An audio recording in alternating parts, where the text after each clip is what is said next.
Boom! All right, now listen. Y'all already know what it is with me, you know what I'm saying? It's Dice Diggs, man, and we moving. We on our shit. I gotta say that. And this my man, Leaf. Hazeleaf, aka what, homeboy? Salute, aka one of the realest you gonna ever know. Good one gracious. of the realest.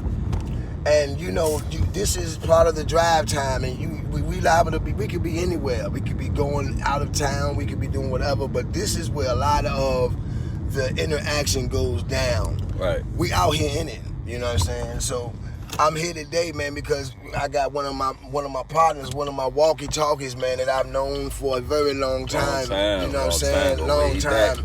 And we've been knowing each other longer than some of y'all niggas done lived, 21 years. Good gracious. And the best part about this whole situation that he is definitely an active member of the inner circle. Stealth mode. Under the stealth. Tenth of a second. Good gracious. Heavy hip hop heads. Man. All this connections. So listen, I want to start automatically right away with this interview, man, because this is for you, and but people need to know who you are, what you stand for, what you about, and how you fit into this beautiful, beautiful movement of the Stealth Mode Inner Circle brand.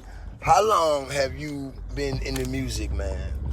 Music been my life, man. You know, Run DMC from way back. Me and my brother used to rock the hats and play on the turntables. Say word. And used to mix like we was Run DMC. I say the raps, he DJ. You feel me? I didn't know that. Yeah, that's crazy. Yeah, you and Suge. Yeah. I gotta holler at him about that. We used to think we was Run DMC back in the days. We had the Wow. Run DMC album and I look grandma's shelf, you know.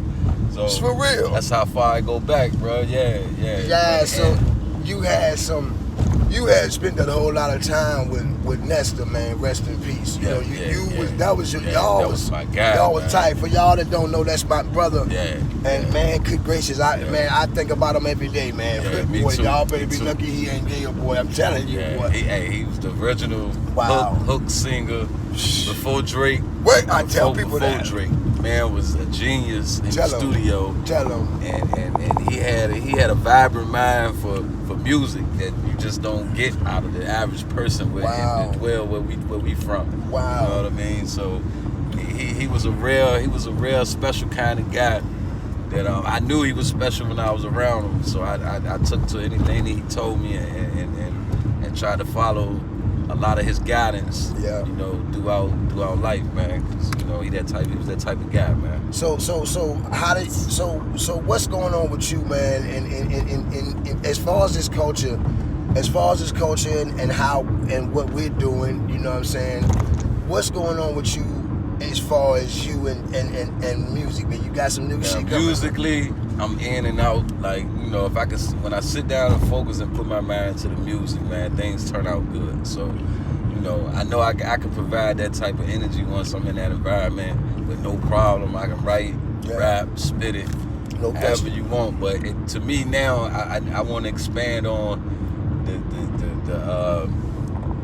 the tone of the music now. Oh man, the tone, like what type of tone is I'm gonna set once the music start coming on and people listening. How it's gonna make you either feel the music and vibe with the music. It depends on what tone you present the music in. And if you present the music in that fashion and tone, you'll catch a lot of listeners. And that's why I'm trying to find my music tone, so I can present the music in a proper way. I like that. You know? Let me ask you a question about you making that answer right there, which I feel you, because I talk to Boss Ross all the time about tones and rhythms, man, which is important. But let me ask you this, like, in your opinion, how do you feel as far as the condition of the hip hop culture now? It's all over the place because anybody can make a song now, so and it should be easier to make well, it's hard to make something that people can relate to now because it's so many different influences. Like I was telling somebody yesterday, I said, man, I might meet somebody that's a Lil Uzi Vert fan, and then I might meet somebody that's a Blueface fan. They're gonna be dressed like them, look like them.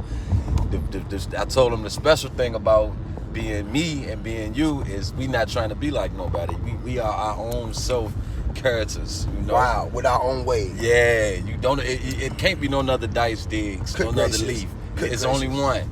It's only one. But okay, now that's interesting that you mentioned some artists that's in the industry. So that's what I want. That's what I'm really getting at. I'm like, though, how do you feel about the way that hip hop is now, as far as the music and the artists? It's still geared towards the money, like it always been. Like the past 20 years since Jay-Z and them and them switch the tone of the music to getting money and making sure you have your business side tied down too.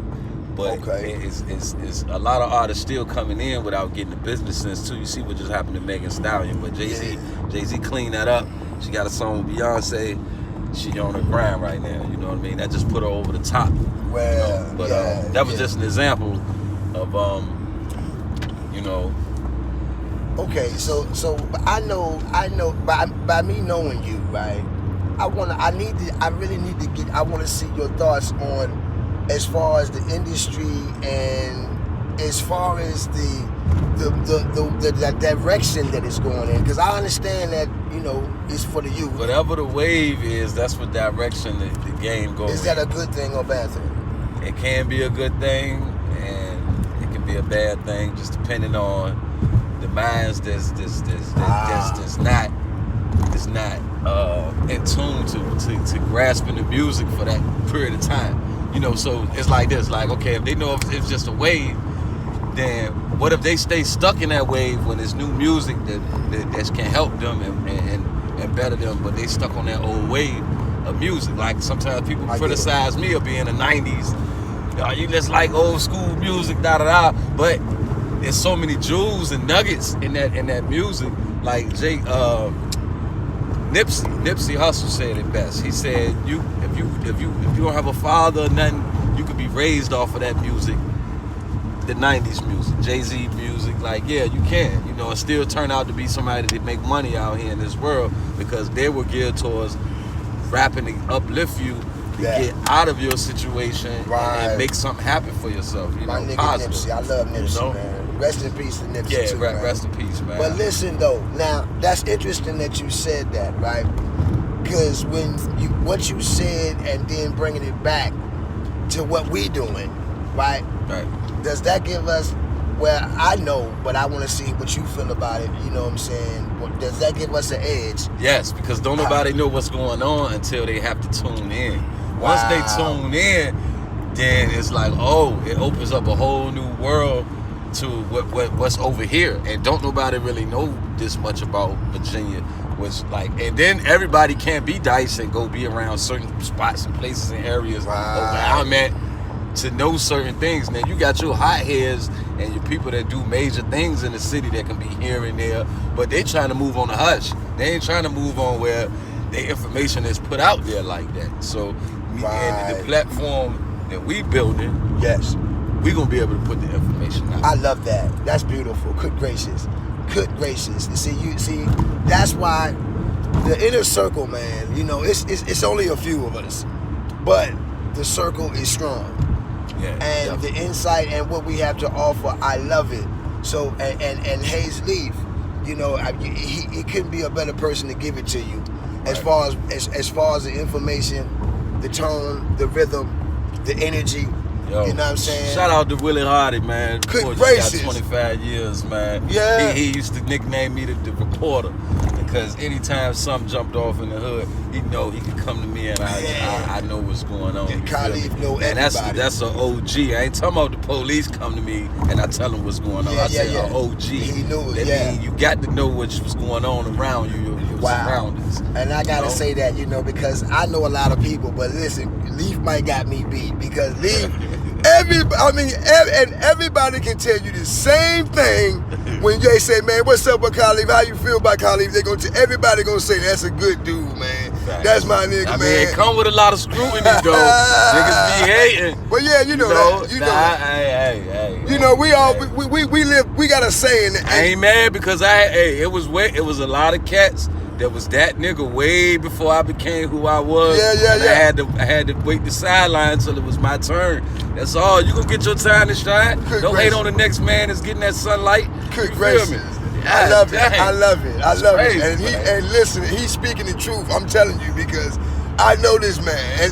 And you're right. The hate gonna always be there. I mean, that's just like positive and negative, right and wrong. Yeah. That's just part of the balance. Facts. You got. I mean, look. If I didn't have no hate, man, you know, I would look for it because I know it's there. Yeah. And I'm like, okay, if you ain't got no hate, you ain't doing nothing. Remember that. That's what we live by. But the love come in when somebody that you've been around, seen your ups and downs, and when you up, they throw you a nugget or two, like, yo, I'm happy, yo, to see you finally get through whatever you've been through to make it to this point, and to this very day that I see you happy. Wow. That's what your people supposed to support you being happy. And if you can get to happy days, you see the people who enjoy seeing you happy, and you see the people who can't stand it. It frustrates them to see you happy, see you smiling every day, despite of the wild and the madness that's going on out here in this world, and the choices people living with, decisions they making, bad or right or wrong. You know what I mean? That's crazy. That's they like, yo, why you ain't falling down and falling to all the evils out here? You know, it's like, yo, but nobody's perfect. So nobody's perfect. You know, I got my wrongs and stuff I do. I just try to repent to God that He erase all that. You know, take it from me, Lord. You know? I love it. I love it. Clear the airwaves so I can keep receiving blessings. So, that's beautiful. How you it's more. You got control of the energy. I love it. But look, I want to ask you a question. What you just said is beautiful, and I want to ask you. So, how do you feel about this statement that we are definitely in a spiritual war between good and evil? Yeah. Now, I don't know who y'all cut deals with. Is the devil offer deals every day? The Lord, He try to give us better deals. You know, they fighting. Who come up with the better deals? Yeah. You feel me? But they say you only can serve one. You feel me? Wow. So I mean, you taking them deals from the wrong one. You gotta, you know. That's real. I like that. So do you feel that sometimes that we as a people sometimes that we unintentionally cut the wrong deal? Yeah. Unintentionally, not knowing. It come from desperation. It come from the not being in moderation, doing things at a pace.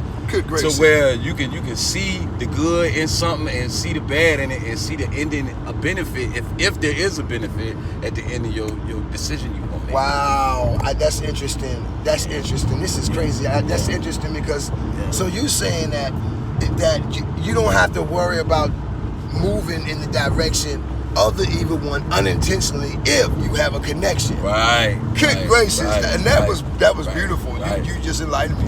Right. You see that? Right. See, that's what the inner circle's about. That's what you gotta have an inner circle, and you cannot let the evil one infiltrate that circle, because that's really all you got. There's somebody gonna pull you up, let you know when, like he said, when you're happy, man, I'm happy. But if you're not right, can we take a look at that? When it's real, because when your people that's in your circle that's on point, it's like you vibe off their energy. Anything they say, you gelling to it, you vibing, and it's giving you inspiration. It's giving you confidence to keep being who you are. When I see him confident being who he is, just knowing him, Dice good despite all the stuff he's been through, and he's still a confident person. Wow. I feel that. I'm gonna be the same way, because that man ain't nothing. He ain't let nothing break him.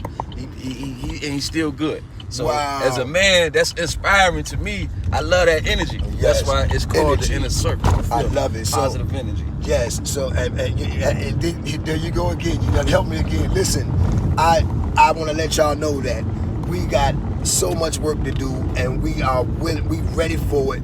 And we're guided by the one who created it all. Right. I like to throw a plug to Boss Ross, because she could gracious. Get it. And then this Hazeleaf, man, and we just trying to, and we're gonna with the will of God, we're gonna give you that power, that energy, that supernatural force that's from the righteous one, man, and spread it amongst the world to the masses with love and light. Right. And I'm so glad that y'all tuned in. Now, before I leave, guess what I gotta tell y'all? And we live by this. Don't let the hate bother you. Don't let it bother you. You're gonna always let somebody hate on you. Plant seeds of love, greatness, peace, prosperity, and positive energy. Plant those seeds every day and let it grow. That's right. And guess what? If you ain't got no hate, you ain't doing nothing.